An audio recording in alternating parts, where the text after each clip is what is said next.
Assalamualaikum warahmatullahi wabarakatuh. Perkenalkan, nama saya Nazwa Aurelia Baga, mahasiswa dari Institut Agama Islam Negeri Manado, Fakultas Syariah dengan program studi Hukum Ekonomi Syariah.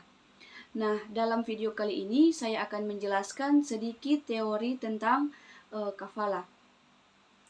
Dan juga video ini dibuat untuk memenuhi mata kuliah Hukum Ekonomi Syariah dengan dosen pengampu Bapak Samsudin Antuli, SAG, MA. Yang pertama yaitu pengertian kafalah. Kafalah adalah kata yang berasal dari bahasa Arab. Arti kata kafalah adalah menjamin atau menanggung. Namun secara umum dapat dikatakan pengertian kafalah adalah daman atau jaminan, hamalah atau beban, dan zamah atau tanggungan. Sementara itu, pengertian kafalah secara istilah adalah menyatukan tanggung jawab penjamin dengan tanggung jawab yang dijamin dalam hal hak atau utang itu sendiri, sehingga hak atau utang tersebut menjadi tanggung jawab penjamin. Nah, menurut tim pengembangan syariah, kafalah adalah jaminan yang diberikan oleh penanggung atau kafil kepada pihak ketiga dalam rangka memenuhi kewajiban dari pihak yang ditanggung atau makful anhu apabila pihak yang ditanggung wan prestasi atau tidak bisa melaksanakan kewajibannya. Yang kedua, jenis-jenis kafalah. Yang pertama, kafalah bin nafs merupakan akad memberikan jaminan atas diri atau personal guarantee.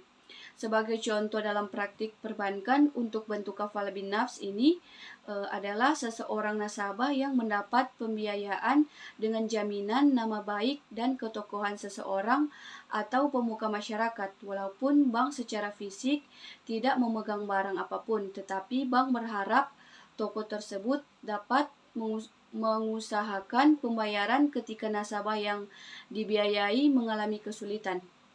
Yang kedua, kafalah bil mal merupakan jaminan pembayaran barang atau pelunasan utang. Bentuk kafalah ini merupakan medan yang paling luas bagi bank untuk memberikan jaminan kepada para nasabahnya dengan imbalan fee tertentu. Yang ketiga, kafalah bit taslim.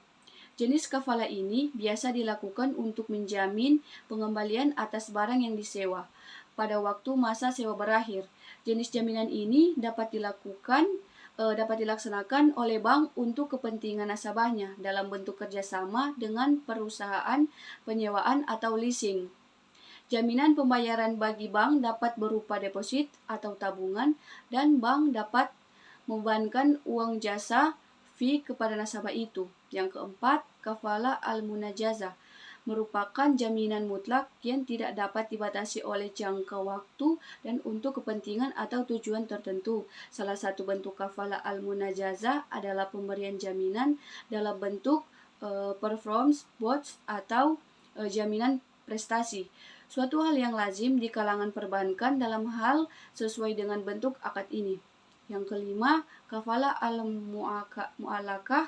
Bentuk jaminan ini merupakan penyederhanaan dari kafalah al-munajazah baik oleh industri, perbankan maupun asuransi, di mana jaminan dibatasi oleh kurun waktu dan tujuan-tujuan tertentu. Yang ketiga yaitu syarat kafalah. Yang pertama harus sama ridho dan ada pilihan. Maksudnya, perjanjian yang diadakan para pihak haruslah didasarkan kepada kesepakatan kedua belah pihak, yaitu masing-masing pihak ridho atau rela akan isi perjanjian tersebut, atau dengan kata lain, isi perjanjian tersebut adalah kehendak para pihak. Dalam hal ini tidak boleh ada paksaan dari pihak yang satu kepada pihak yang lain. Apabila perjanjian terdapat unsur pemaksaan, maka dengan sendirinya perjanjian yang diadakan tidak mempunyai kekuatan hukum. Yang kedua, harus jelas dan gamblang. Maksudnya, yang diperjanjikan oleh para pihak harus terang tentang apa yang menjadi isi perjanjian, sehingga mengakibatkan terjadinya kesalahpahaman di antara para pihak tentang apa mereka perjanjikan di kemudian hari. Dengan demikian, maka pada saat perjanjian dibuat, maka masing-masing pihak harus mempunyai interpretasi yang sama tentang apa yang mereka perjanjikan, baik terhadap isi maupun akibat ditimbulkan oleh perjanjian itu. Selanjutnya, rukun kafalah. Yang pertama, syigat kafalah. Syigat kafalah dimaksud dengan ungkapan yang menyatakan adanya kesanggupan untuk menanggung sesuatu. Misalnya, saya akan menjadi penjamin atas kewajibanmu. Para ulama tidak mensyaratkan kalimat tertentu dalam akad kafalah. Yang terpenting, ungkapan tersebut menyatakan kesanggupan untuk menjamin sebuah kewajiban. Yang kedua, maqful bihi. Maqful bihi adalah objek pertanggungan. Maqful bihi harus bersifat mengikat terhadap diri tertanggung dan tidak bisa dibatalkan tanpa adanya sebab syar'i.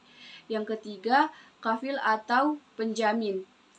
Seorang kafil haruslah orang yang balik dan berakal. Akad kafalah tidak boleh dilakukan oleh anak kecil ataupun orang yang terhalang untuk melakukan transaksi. Akad kafalah harus dilakukan oleh seorang kafil dengan penuh kebebasan tanpa adanya paksaan. Yang keempat, maqful anhu atau orang yang berhutang. Orang yang berhutang atau maqful anhu harus memiliki kemampuan untuk menerima objek pertanggungan, baik dilakukan oleh diri pribadinya atau orang lain yang mewakilinya. Maqful anhu juga harus dikenal baik oleh kafil. Selanjutnya yang kelima, maqful lahu atau orang yang berpiutang. Ulama mensyaratkan maqful lahu harus dikenali penjamin untuk meyakinkan pertanggungan yang menjadi bebannya. Maqful lahu juga disyaratkan untuk menghadiri majelis akad. Syarat maqful anhu sama seperti kafil, yaitu balik dan berakal. Selanjutnya, dasar hukum kafalah. Yang pertama, berdasarkan Al-Quran, dalam Quran Surah Yusuf ayat 12 yang berbunyi, barang siapa yang dapat mengembalikan piala raja, maka dia akan mendapat bahan makanan seberat beban unta, dan aku yang menjamin terhadapnya.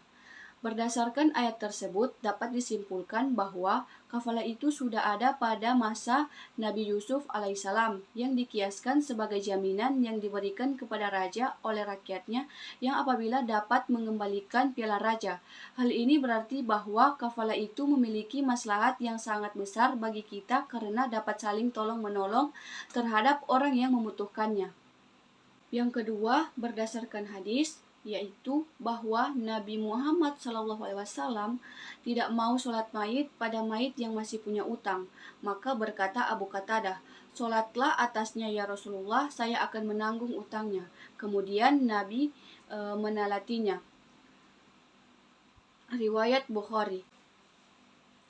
Berdasarkan ijtihad, ulama fikih sependapat dalam hal aplikasi akad kafalah dalam fikih muamalah itu diperbolehkan karena mengandung niat yang baik, yaitu saling tolong-menolong antar sesama manusia. Dalam hal hutang piutang, baik itu yang berkaitan dengan harta maupun yang berkaitan dengan jiwa, tidak ada larangan maupun bantahan dari para ulama tentang kafalah. Hanya saja terjadi perbedaan pendapat mengenai beberapa hal yang berkaitan masalah teknik pelaksanaannya seperti pada rukun dan syarat kafalah.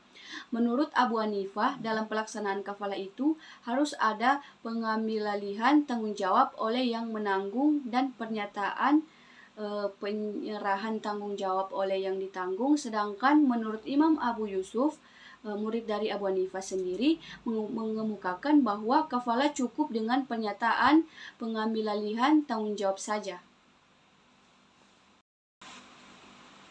Jadi itulah tadi sedikit teori dari saya tentang kafalah. Jika ada salah kata atau dalam penyampaian materi kurang jelas, mohon dimaafkan karena kesempurnaan hanyalah milik Allah dan kekurangan milik saya sendiri. Sekian, wassalamualaikum warahmatullahi wabarakatuh.